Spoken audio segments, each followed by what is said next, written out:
Welcome to Missouri Corn Talk, your go-to weekly agriculture podcast delivering fast, reliable updates on market development efforts, ethanol demand, and the issues shaping today's corn industry. I'm your host, David Geiger. When we talk about Missouri corn, a lot of the focus is on building demand and strengthening markets. But just as important is building the next generation of leaders in agriculture. One of the ways that happens each year is through the MissouriCorn Scholarship Program, which continues to support outstanding students pursuing careers in agriculture. Joining us today is MissouriCorn Board Member, Scholarship Committee Chairman, and corn grower from Mexico, Missouri, Brian Willott, to talk about this year's recipients and why investing in education on all levels matters to the future of our industry. Brian, thank you so much for your time today. And before we get into the scholarship itself, can you tell me a little bit about your philosophy on investing into the future of agriculture? Well, we're an agricultural organization that works by doing education. Sometimes we're educating buyers. Some of those buyers we're educating could be domestic, some could be overseas. But we are at the very first step an educational organization that's always to put out the message for the corn farmers of what we're about and how we work. And so our scholarships are just one part of continuing our educational mission. You use the word investment, and I can see that being described as making sure there is a workforce that continues to be around for the next generation of agriculture. What does investment mean for you? Yes, that's right. We're trying to build the next generation and keep them in contact with corn. The scholarships we're giving are to students who are either entering college or entering their senior year of the college education. And we want to keep them tied to the corn industry to know more about it and hopefully see that they're, with this financial support, able to continue their passion in agriculture. So we build up that next generation, and that helps us in building these markets for the future.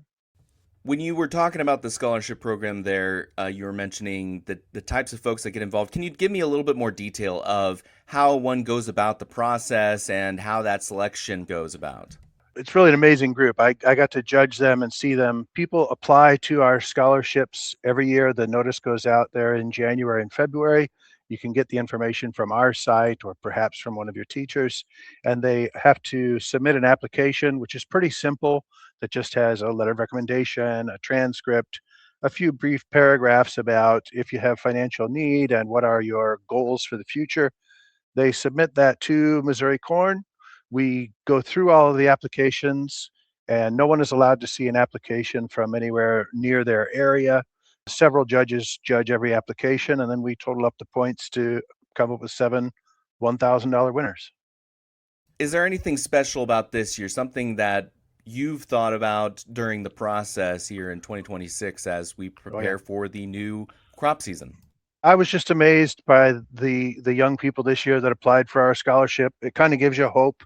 Each new year, you go into planting season, you're going to put these seeds in the ground and hope they turn into something. And the same way with the scholarship applications. If anyone ever complains about the next generation, you haven't seen our scholarship applications. These are some amazing people that are very active in their community and in their school and in their good grades, and they have a hope for what they want to do with agriculture in the future. It's a great springtime activity, this hope for the crop we put in the ground.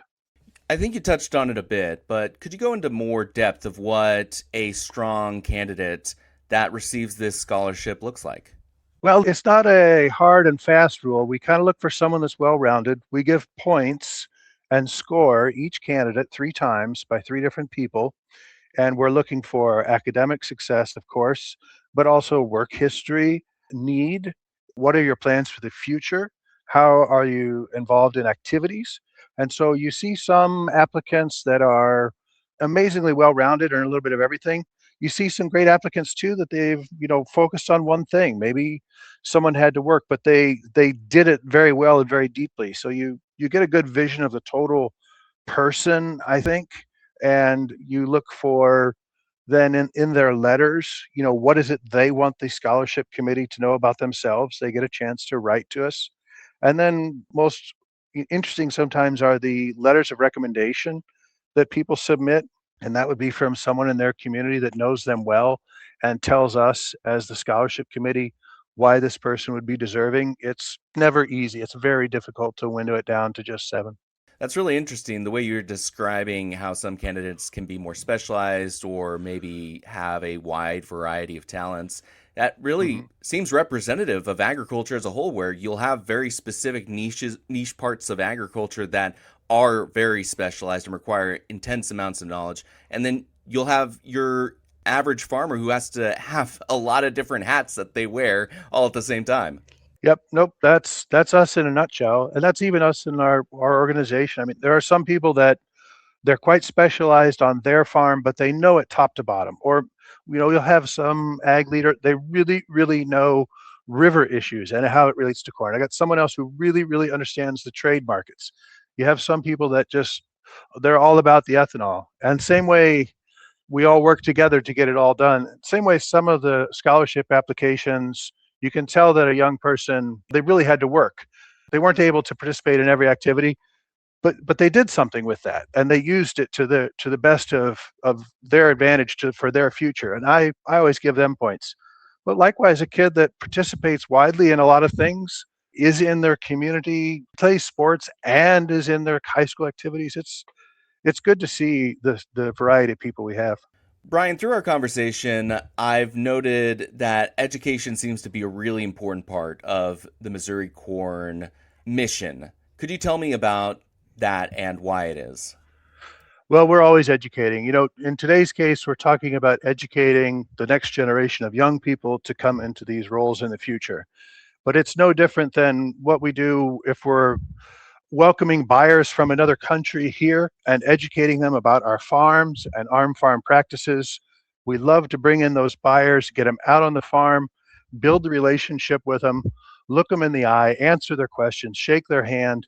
That's how we are able to move product and build demand. We build those relationships. And a lot of times we have people visiting our farms who've never been on a farm before. And so it is very much an educational mission. You start out telling them everything from the basics on up.